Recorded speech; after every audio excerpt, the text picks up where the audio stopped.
versetzt und zugleich eben dadurch in die höchste Verbindlichkeit.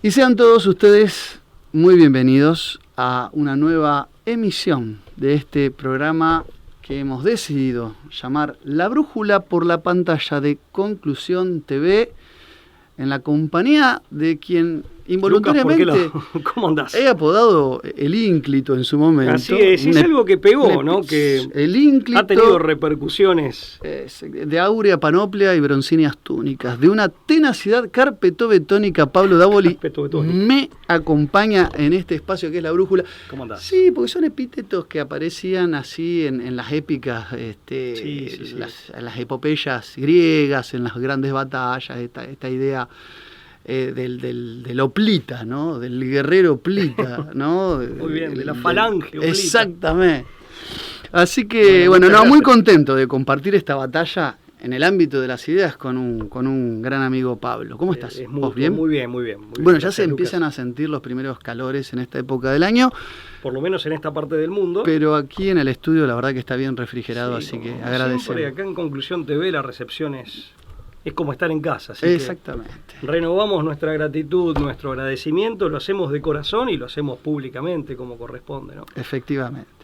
Bueno, Pablo, para empezar a compartir esto, nos consagramos a la Virgen de Schoenstatt, la tres veces admirable, que es madre, que es reina y educadora. Nos ponemos siempre bajo su manto de protección, de amparo, para problematizar, para compartir, para dialogar con la gente que nos mira. En este caso, se nos ocurrió traer a la mesa un artículo académico, publicado por lo menos en la revista de Historia Americana y Argentina, el volumen 53 del año 2018 de la Universidad Nacional de Cuyo, un artículo que reproduce una serie de escarceos teoréticos que hace don Miguel Ayuso para la Pontificia Universidad de Comillas, de donde él es profesor, ¿no? Catedrático, exactamente. Catedrático, así es. Un artículo muy interesante que se llama El imposible histórico del nacionalismo español. El imposible histórico del nacionalismo español.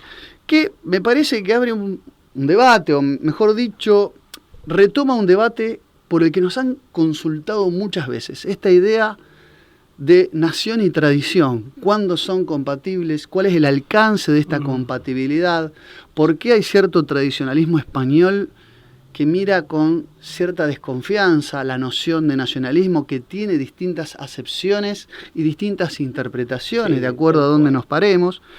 Y bueno, Miguel Ayuso, que lo presentamos brevemente, jurista, filósofo del derecho español, habíamos dicho, profesor de Ciencia Política y Derecho Constitucional en la Universidad Pontificia de Comillas, fue un discípulo de Eugenio Vegas Latapié, un gran militar y pensador español, y se lo considera hoy un representante de lo que es el carlismo actualmente en muchas de sus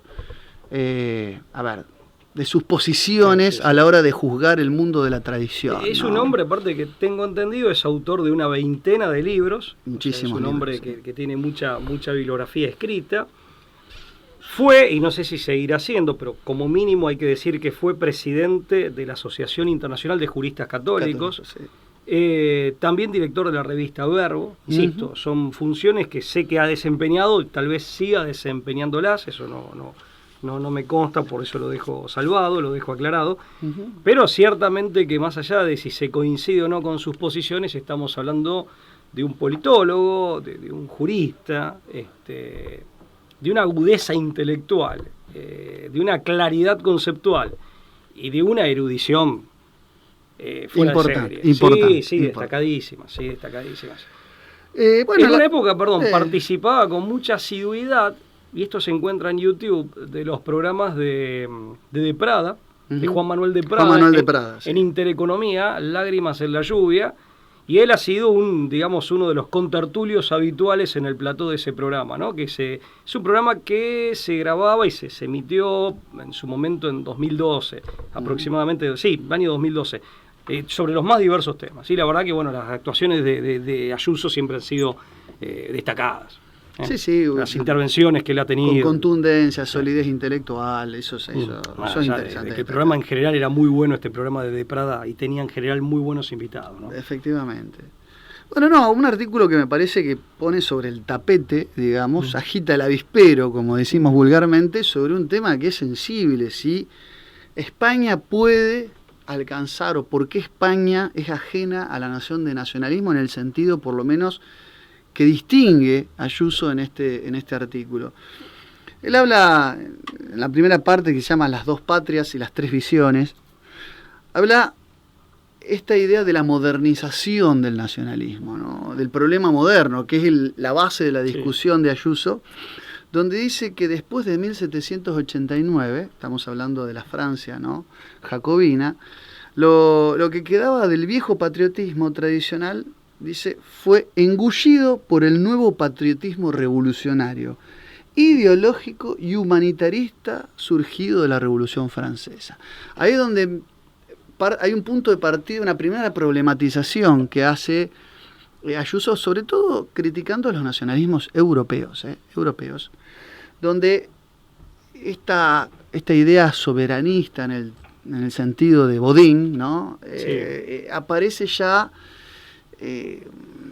como circundando la atmósfera de lo que se considera por patriota, ¿no? Y tergiversando este rasgo en sentido racionalista napoleónico que se empieza a inocular en algunos países, ¿no?, de la Europa septentrional. Déjame decir algo, ¿no? A esa idea, a esa idea de soberanía acuñada por Bodino, por Jean Bodin, es una idea eminentemente moderna, de carácter revolucionario, por todas las implicancias profundas que tiene, disruptivas que tiene con la tradición occidental.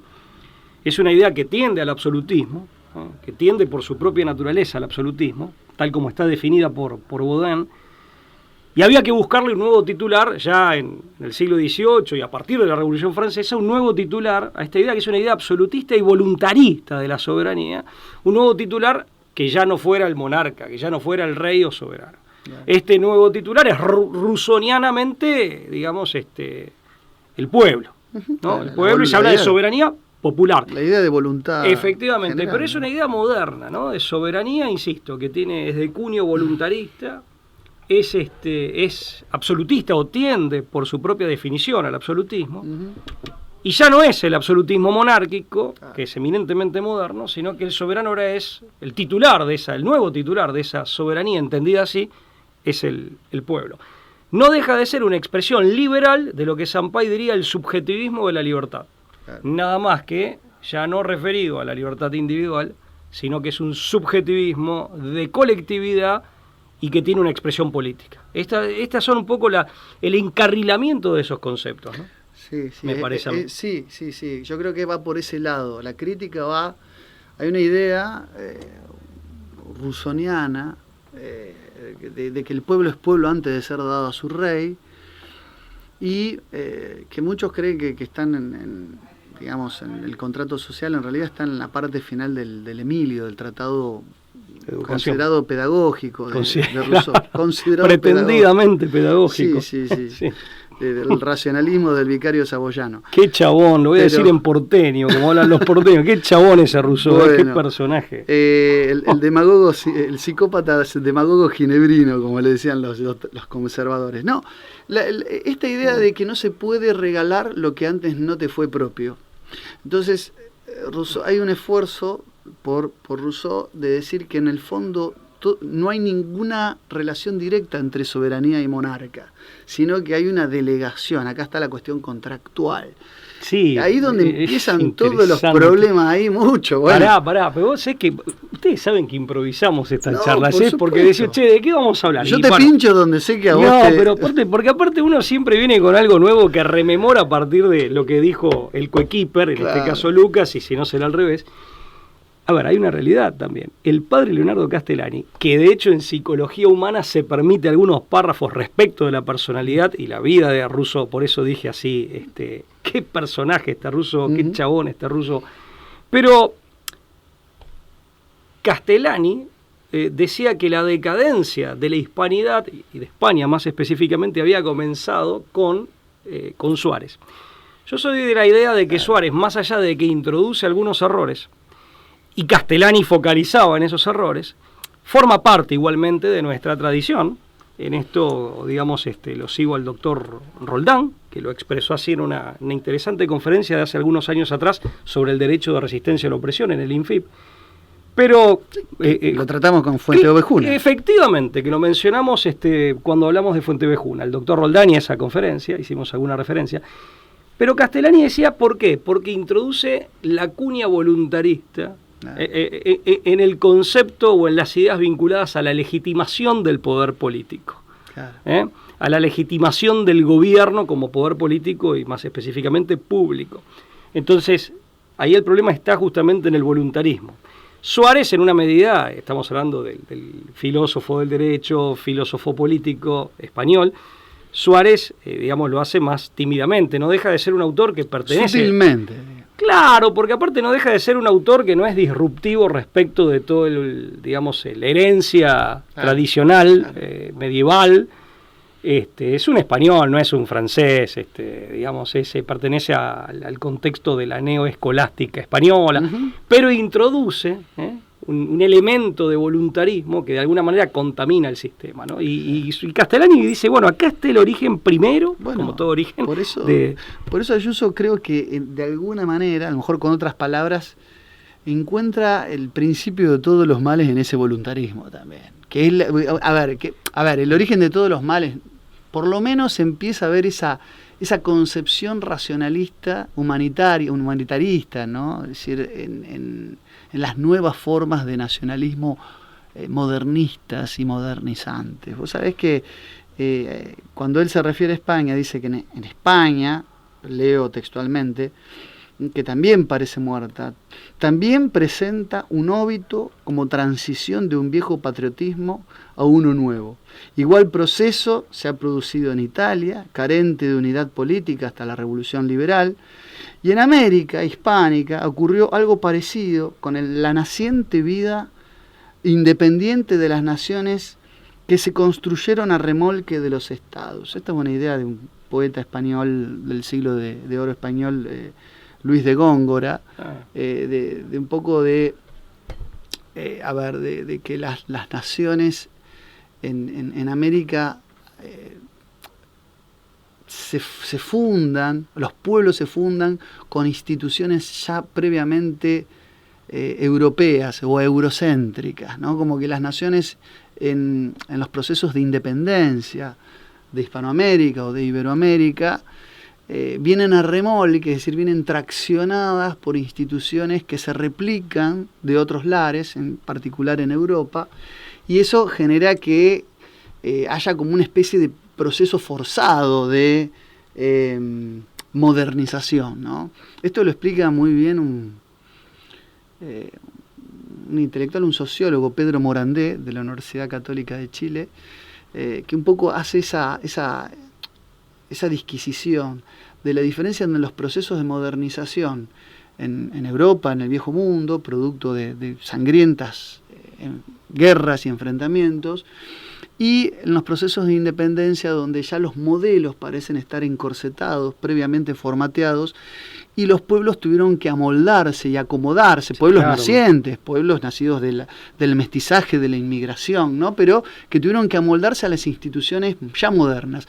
Es decir, el proceso de modernización en Hispanoamérica se dio mediante las instituciones y no fueron el resultado y la consecuencia del proceso de modernización. Yo creo que Ayuso evoca esta idea de que en Hispanoamérica las instituciones fueron forjadoras de modernidad y no el resultado pero no de nación, de los problemas. Pero no de nación, al menos en el sentido que reivindicamos nosotros, que es el sentido tradicional de la nación. Ahí está la discusión. Ahí se genera, digamos, esta distorsión y esta colisión, este choque, que en el caso, digamos, en el caso argentino va a tener una expresión muy clara, digamos, en la guerra civil entre unitarios y federales, en donde lo que los diferenciaba no era tanto la forma de Estado, es decir, la manera de organizar el poder público respecto del territorio, quiero decir, o ser unitario o ser federal, sino que, en rigor de verdad, detrás de esa oposición había otra mucho más profunda, ¿no? Claro. Por eso el lema de los federales era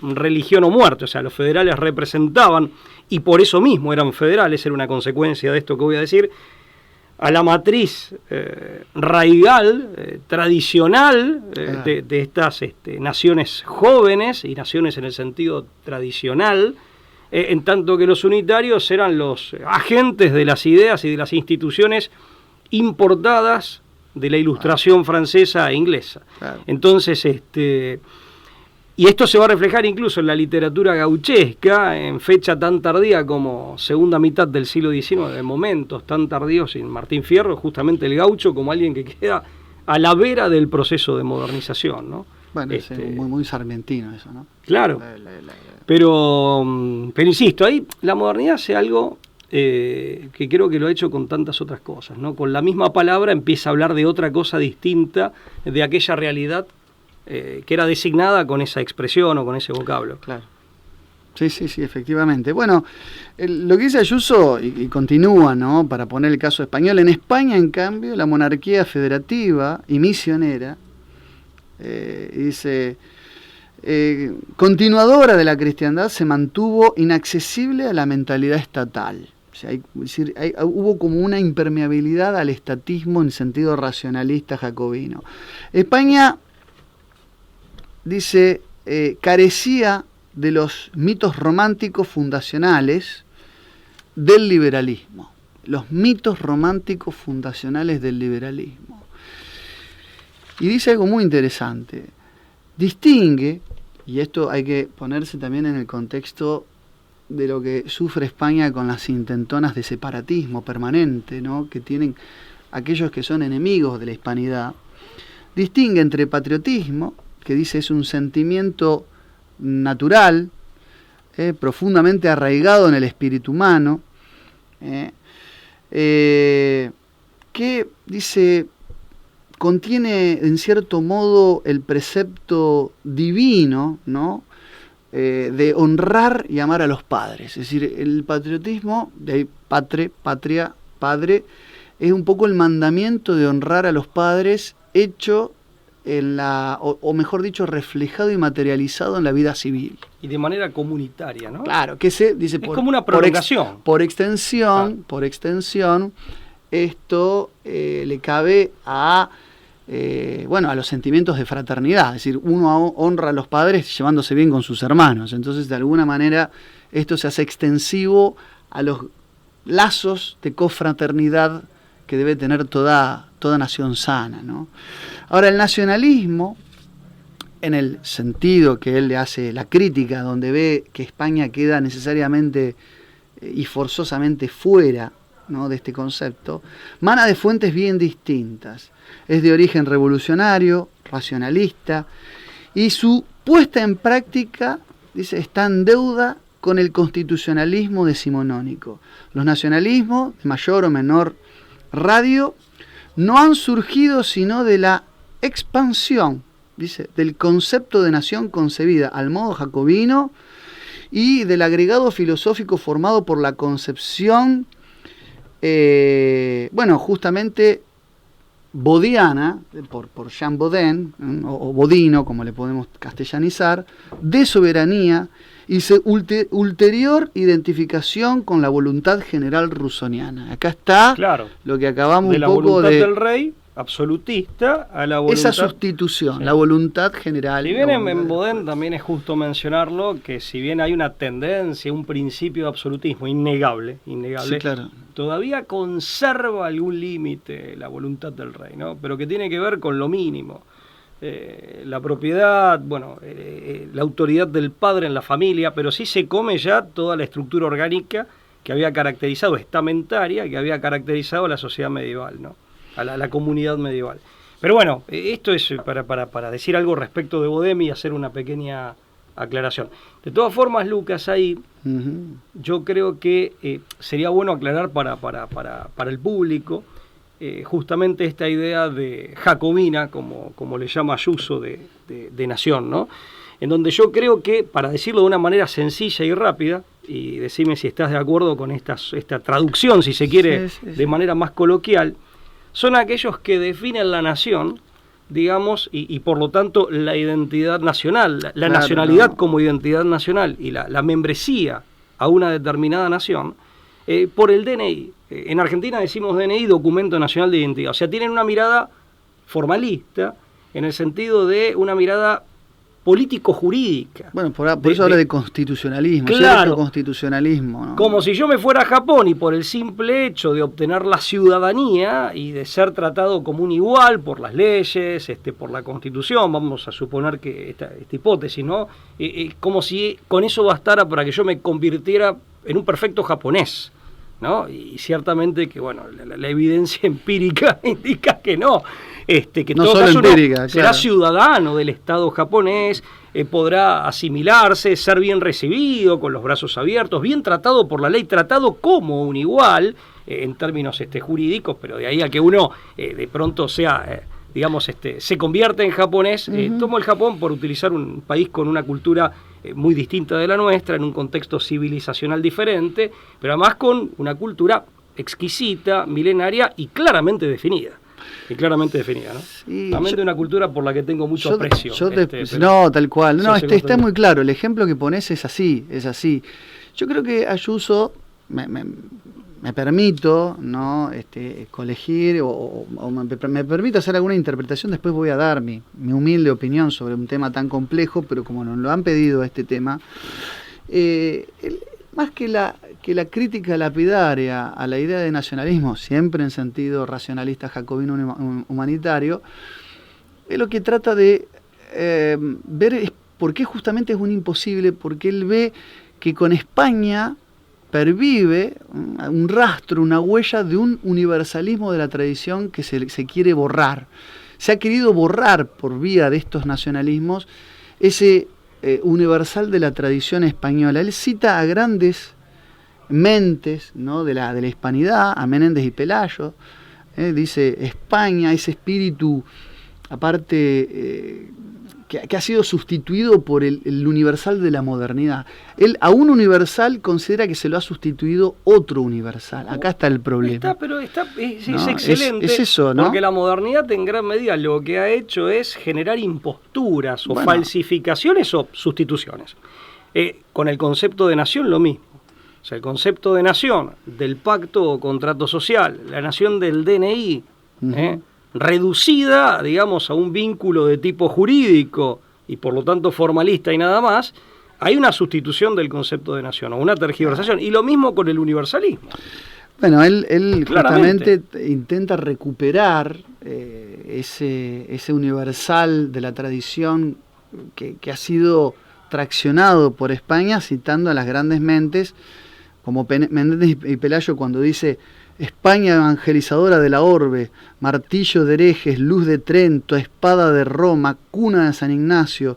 Esa es nuestra grandeza y nuestra unidad, no tenemos otra. Ramiro de Maeztu dice, la posición española es la católica, pero templada al yunque de 8 siglos de lucha contra el moro. El Islam fue para España la lección inolvidable de universalidad.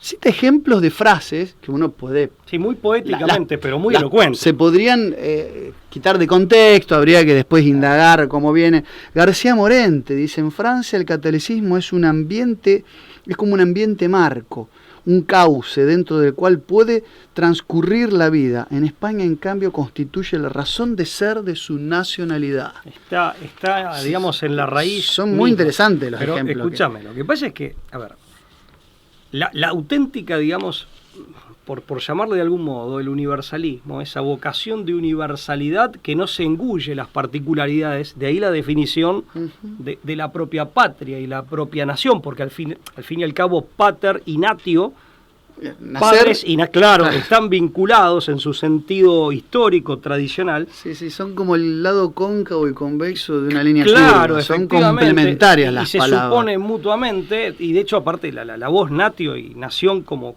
digamos, natio como nación está en los textos latinos clásicos. Amor por tu suelo y por tu sangre.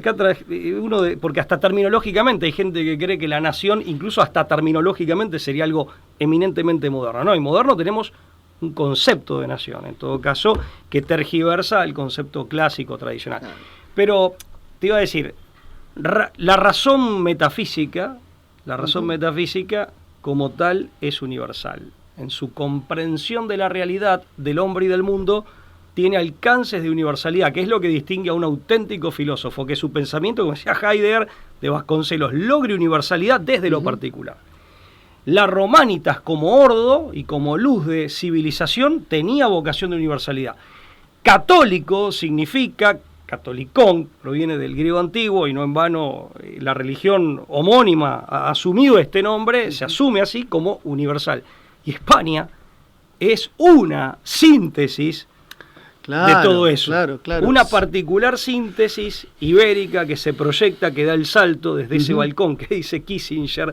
Perdón que cite a este personaje dentro de tantas exquisiteces de la civilización humana, pero es verdad, es un balcón que no solo mira al Atlántico y América, no solo mira hacia el otro lado, hacia el Mediterráneo, mira al mundo. Entonces, desde España hay una síntesis de todo esto. Claro, que todo esto es universal. Bueno, pero ese es el verdadero universalismo. Ayuso es un nostálgico, es un nostálgico de esa España que representa todo eso que acabas de decir, Pablo. Por eso él se apoya y reivindica a los pensadores anti-europeizantes, pero no de la Europa tradicional, justamente, anti-Unión Europea, digamos. Todo este pensamiento, él cita Álvaro de Ors, Elías de Tejada, Rafael Gambra, miembros del pensamiento que hace de España la antítesis de esta meliflua europeización por vía parlamentaria, tecnócrata, claro, olvidada de sus tradiciones, de sus etnias, antiétnica. Y plutocrática, detrás de lo tecnocrático, como es multicultural, estoy pensando también en tu libro, en el sentido más peyorativo de lo que hoy se entiende por ese multiculturalismo cambalachero, ¿no? La ensaladera. Sí, que aparte en definitiva termina atentando, matando la identidad contra todas las identidades étnico-culturales, claro. Totalmente. Pero antiidentitario, el europeísmo antiidentitario es lo que creo que se ataca. Y lo mismo hay que decir respecto del otro universalismo, que es el universalismo motorizado por las fuerzas del capitalismo, que tuvo una primera instancia liberal, pero que en definitiva, abandonando esa primera instancia, sigue siendo por su propia dinámica capitalismo, que en definitiva desemboca en el universalismo, en el mundialismo muy especial de esta globalización. Claro, de la globalización, claro, que es un tipo de mundialismo y es un tipo de universalismo. Y pasa lo mismo. España, que representaba otro modelo, otro proyecto alternativo de modernidad, que no era disruptivo respecto de la auténtica tradición occidental y obviamente sintetizando lo mejor del Mediterráneo y desde esa particularidad con vocación de universalidad. Y nosotros somos hijos de ese, ¿no? Hemos nacido de esa raíz y nos hemos templado bajo ese sol. Por eso para nosotros también es ajeno. Yo, cuando me dicen a mí, ¿cuándo nace la Argentina? No, la Argentina como tal tiene su génesis en el siglo XVI. En todo caso, la independencia y demás, más allá de todas las observaciones y consideraciones que podamos hacer al respecto, es una suerte de traumática, si se quiere, mayoría de edad, en el sentido de aspirar a una autodeterminación. Ahí podríamos hablar de soberanía como afán de autodeterminación política por fuera de una estructura imperial que como tal, digamos, producto del desvío y del abandono de sus propias fuentes, que eran fuentes que habían sido colocadas en lo político-jurídico por los Austrias, y que bueno, en el siglo XVIII borbónico, desde luego, ha habido grandes reyes, pero en el siglo XVIII borbónico se abandonaron esas fuentes, esa estructura imperial que federaba pueblos y federaba territorios. Sí, la España de Lepanto, la España de la... Se agota, o de alguna manera se colapsa, ¿no? Colapsa. Más allá de la mano británica, sabemos al respecto, sabemos de las investigaciones y lo que difunde al respecto nuestro amigo Patricio Lons, Marcelo Guglio y tantos autores, pero en definitiva ahí, bueno, ya colapsada esa estructura, hay un afán de autodeterminación, que aparte era mucho más conglobante de lo que finalmente fue, porque hubo también una maniobra de balcanización británica, y que contó con traidores locales, vernáculos. Pero bueno, y ahí, en lo tocante a ese afán de autodeterminación, ese nuevo contexto, por traumático que esto fuere, podemos hablar de una suerte de mayoría de edad, pero en definitiva la Argentina como tal tiene su origen en el siglo XVI. Nadie sensatamente va a pensar que la Argentina como comunidad nacional nace en 1810 o en 1853, salvo aquellos que piensan en términos estrictamente formalistas. Claro, formalistas, que creen que la nacionalidad es el DNI. Tal cual, un legal formalismo. No, yo creo que, y me permito ahora hacer alguna reflexión, vos fíjate, termina diciendo, ¿no? Ese espíritu español universal, inclaudicable, que es propio de su esencia, al que España no puede renunciar. ¿Por qué no el caballero andante? Claro, ¿por qué no le, claro, Don Quijote? ¿Por qué no le cabe el nacionalismo a España? Es lo que se pregunta. Es decir, porque para España, reacia a la reforma, no podía haber diferencia entre un católico de América y otro de Europa. Dice que ese europeísmo y ese occidentalismo, ese neoeuropeísmo, ese neooccidentalismo, son formas de separatismo que se fueron inoculando, esta balcanización de la que vos hablabas. Yo lo que discuto con cierta mirada carlista de la cosa y demás, es el aspecto idílico que para mí en la praxis política no se va a poder nunca sustituir el universal de la modernidad por el universal de la tradición de manera directa.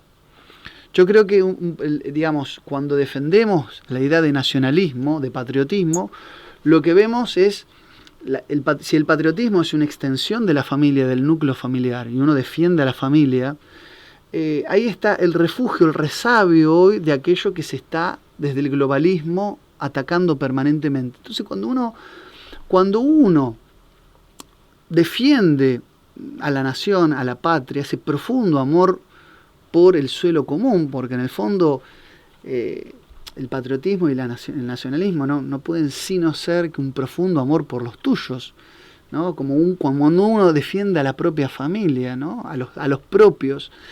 Yo creo que la transición para volver al mundo de la tradición es haciendo un recorrido inverso, así como surgieron ciertos absolutismos, ¿no? en Europa para luego dar las reformas racionalistas, jacobinas, las democracias, los republicanismos. No hubiera habido estos republicanismos sin los absolutismos monárquicos también, previamente. Es decir, yo creo que esa transición nunca va a poder ser, nunca se va a poder dar. Me permito hacer una reflexión personal en este sentido. Desde luego es discutible, es debatible. No se va a poder hacer una sustitución del universal moderno de un día para otro, mucho menos, pero no se va a poder hacer, sino que puede haber una gradualidad recuperando el valor de lo identitario en la nación como una extensión de lo que yo creo que está en el sentir de los pueblos, que es la defensa del núcleo de la familia. Claro, que no en vano es el último reducto que está bajo ataque. Que es obviamente donde apuntan todas las saetas y es el bajo fuego actual del globalismo. Claro, porque saben que aparte vos dijiste algo de los más cercanos, los tuyos, y los ecos de los tuyos son, no solo nos impregnan, son constitutivos de nosotros mismos, contribuyen a que seamos quienes somos. Un poco lo que decía Enrique Santos Discépolo, ¿no? Gran compositor de famosos tangos y autor de las letras más emblemáticas del tango, de lo más profundo del tango como mensaje y reflexión. Tendríamos que como poesía. Dedicarle algún Claro, programa sí. a la forja y al dicepolismo y a Sabe Homero Mansi. Tal cual. Y decimos, decía, sabe que yo por dentro estoy lleno de gente. Eso es muy interesante. Yo por dentro estoy lleno de gente, y no de cualquier gente, Bueno, sino de mi gente y de aquella gente a la que yo pertenezco. Hay un ida y vuelta. Desde esa naturalidad de ser lo que sos, y esta suma de imponderables históricos, en un famoso discurso, ahora se avecina el 12 de octubre, casualmente en la conmemoración del 12 de octubre de 1947, en un famoso discurso de Perón, que él habla justamente de la suma o la combinación, la conjugación, habría que decir, de imponderables que hace que seamos quienes somos. Ahí hay que decir, bueno, eso es lo que yo intenté en este libro que escribí en el 2017, amén de la crítica integral del multiculturalismo, como con alguna osadía, con alguna temeridad, dice el subtítulo de este libro, Comunidad Nacional y Sociedad Multicultural.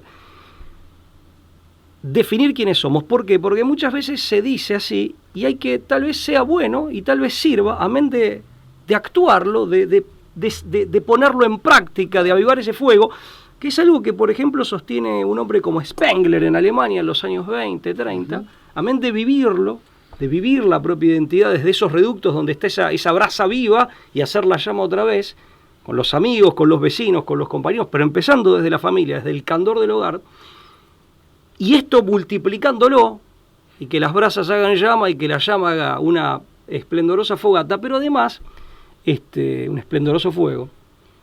Pero además no está de más una reflexión científica, académica, decir, bueno, ¿y estos imponderables cuáles son? O por ejemplo, cuando el mismo Ayuso habla de tradición, en la palabra es como una carpeta de Windows, él mismo, en la palabra deja implícitas una que no es sumatoria, es conjugación de elementos de una complejidad enorme. es que me permite un resumen. Claro, yo no, porque, a ver, todo esto y este tema viene a colación porque muchos de los que nos ven nos se preguntan, ¿y qué quedamos? ¿Qué son los de la brújula? ¿Tradicionalistas, nacionalistas? Entonces, tratando de buscar las etiquetas, ¿viste? Bueno, pero están tratando de rotular y como etiquetar. Si fuera tan sencillo. Primero que no son temas complejos, pero no vemos, en el sentido profundo de la palabra, no vemos ninguna incompatibilidad. Si nación viene de nacer, si patriotismo viene de padre, de paternidad, y tradición viene de tradere, que es dar de generación en generación. Claro.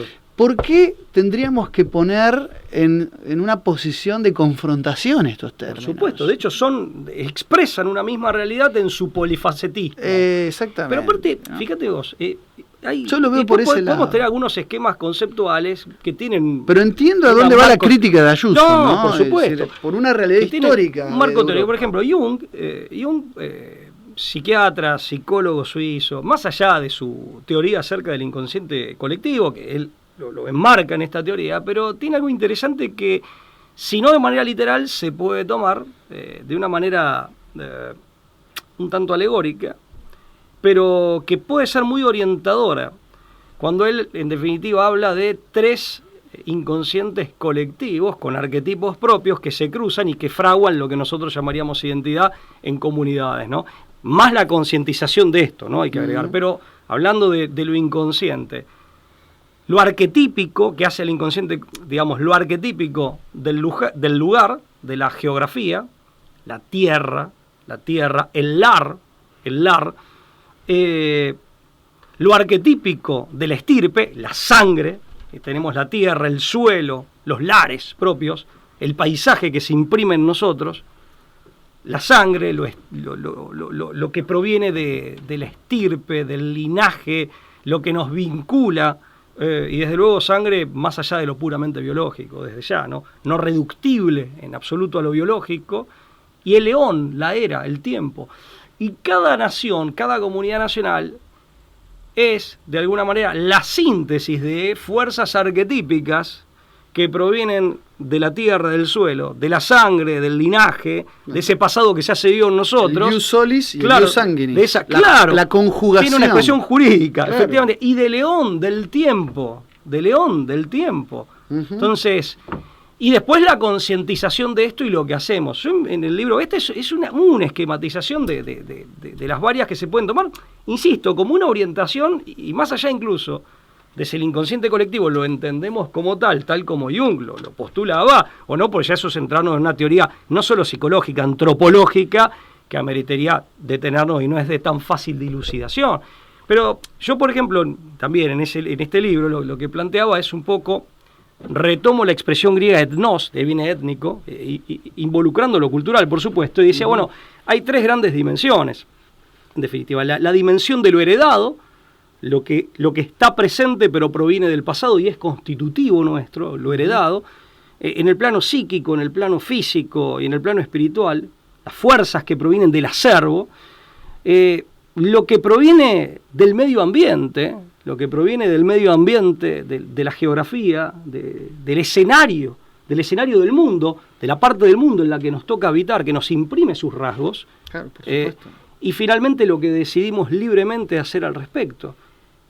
Porque también nosotros podemos tomar mayor o menor conciencia de eso y tomamos decisiones en relación a eso.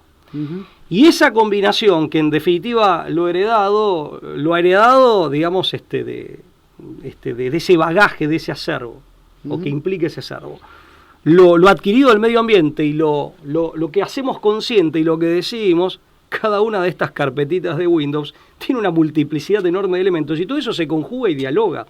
Claro, sí. Sí, creer que no somos nuestro pasado o creer que nuestra identidad, no vamos a pensar que nuestra biología no se ha adaptado, no es lo mismo las poblaciones del África subsahariana de las que nacieron en el extremo polo norte, digamos, en su fenotípico incluso aspecto.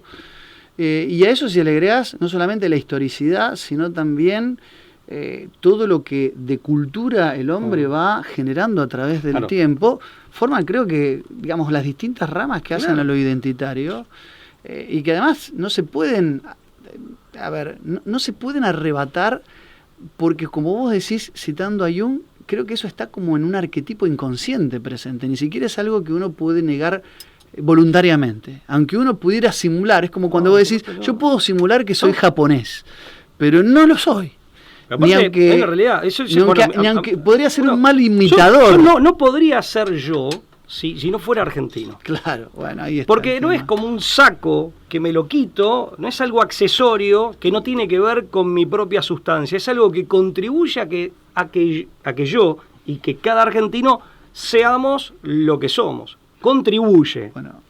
Después están las particularidades singulares, individuales, ¿no? Me parece a mí, y creo que es para pensar que el modernismo y el globalismo van en camino a eso, hacernos creer que la identidad es como una prenda de vestir intercambiable. O lo que decía Renan, el plebiscito cotidiano. Bueno, eso tiene que ver con lo decidido, lo que decidimos. Es una partecita, de una realidad. Plebiscitemos nuestra identidad. Mucho más compleja, claro, y que se apoya sobre todo lo demás.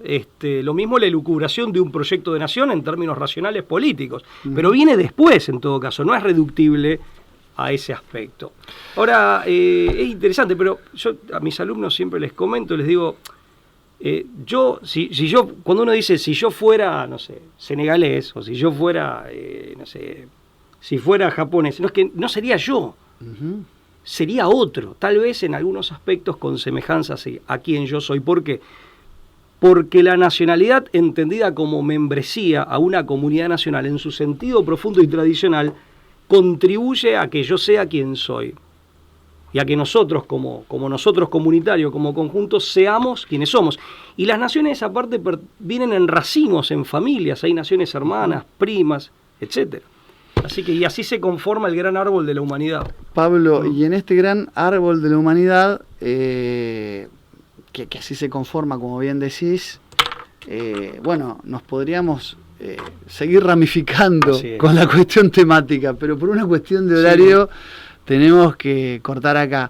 Yo creo que da para una segunda parte la temática por muchas razones. Me parece que el artículo es un gran disparador, es recomendable, le recomendamos El imposible histórico del nacionalismo español de Ayuso, pero, insisto, es abrir la caja de Pandora, es un universo de cosas en las que me parece que hay que reflexionar, pero a mí lo que me despierta admiración de este tipo de reflexiones es que se hagan en este momento donde hay un resurgir de las identidades nacionales a lo largo y a lo ancho del globo, después de ya varias décadas de intentonas de un globalismo recalcitrante, yo diría casi absolutista, ¿no? El absolutismo de la globalización.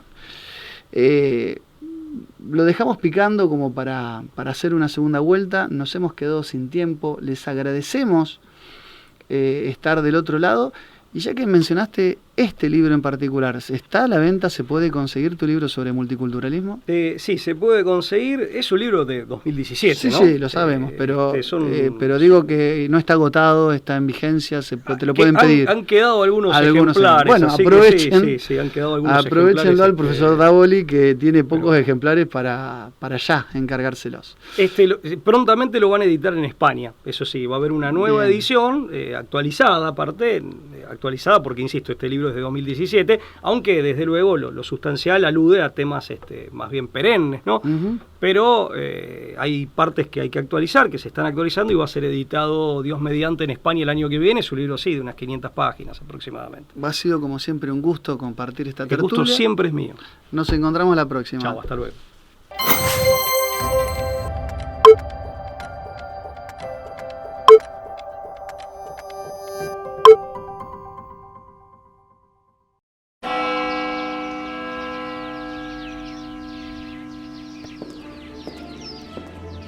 Freiheitsgesetz und zugleich eben dadurch in die höchste Verbindlichkeit.